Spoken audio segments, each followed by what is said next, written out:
আপনারা জানেন বাংলাদেশে তবলিগ জামাতের ইজতেমা আমাদের মহান পবিত্র হজের পরে সবচাইতে বড় জামায়াত টঙ্গীতে বাংলাদেশেই হয় এবং পৃথিবীর প্রায় 50টা দেশ থেকেও এই জামাতে এই ইজতেমায় সবাই অংশগ্রহণ করে।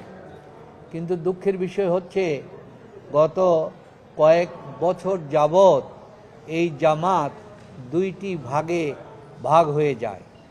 একটি হচ্ছে মূল স্রোতধারা সাতপন্থী, ভারতের সেই বিখ্যাত মাওলানা সাতপন্থী সাদ সাহেব, আরেকজন হচ্ছে বাংলাদেশের পক্ষে যিনি রিপ্রেজেন্ট করতেন মাওলানা জুবায়েরপন্থী।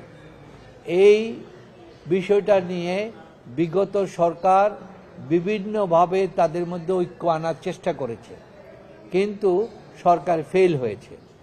এইবারও সরকারও ঐক্য আনার চেষ্টা করেছে, কিন্তু তাদের মধ্যে কোনো ঐক্য আনা যায় নাই। এই জন্য গত 18 তারিখ ওই ডিসেম্বরের 18 তারিখ ময়দান পরিদর্শনের জন্য দুই পক্ষের লোকজনে গিয়েছিলেন। সেখানে একটা তর্ক বিতর্ককে কেন্দ্র করে তাদের মধ্যে একটা উত্তেজনা সৃষ্টি হয়। সেখানে সাতপন্থী দাবি করছে তাদের একজনকে হত্যা করা হয়েছে, বাকি আরও কয়েকজন মারা গিয়েছে এবং তৃতীয় পক্ষ সেখানে ঢুকে পড়েছে বলে সবারই আশঙ্কা।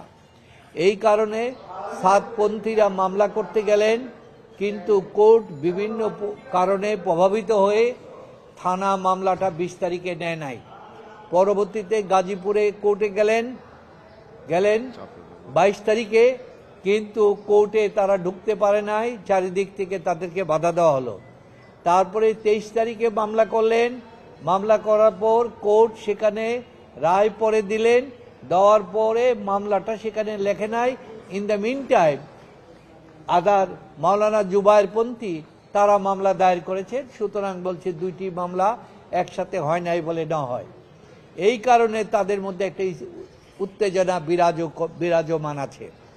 এই উত্তেজনা বিরাজমান অবস্থায় সরকার প্রথমে আগামী এই মাসের 31, 1, 2, 3 জুবায়েরপন্থীদের জন্য স্থান নির্ধারণ করেছেন ইজতেমা মাঠ, এবং 7, 8, 9 করেছেন সাতপন্থীদের জন্য।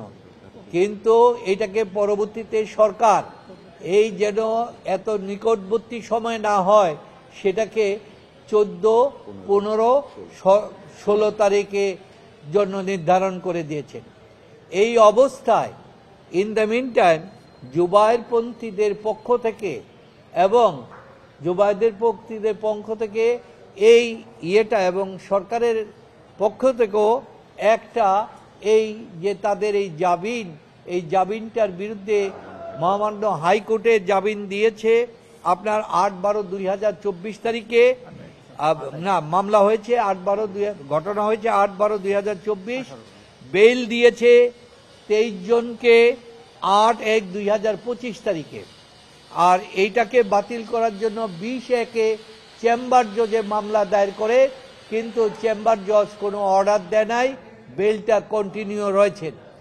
আজকে মহামান্য আপিল বিভাগে এই বিষয়টি উত্থাপন হয়েছে, তখন আপিল বিভাগের কাছে আমাদের পক্ষ থেকে আমি একটা প্রার্থনা দিলাম যে মাননীয় আদালত, যেহেতু আগামী সামনে ইজতেমার 2টা দিন ধার্য আছে, এই মুহূর্তে কোনো যদি আদেশ প্রদান করা হয়, আমরা জানি না কোর্ট কি আদেশ প্রদান করবেন, তাহলে এই ইজতেমাকে কেন্দ্র করে একটা বড় ধরনের বিশৃঙ্খলা গোলযোগের সৃষ্টি হওয়ার সম্ভাবনা থাকতে পারে।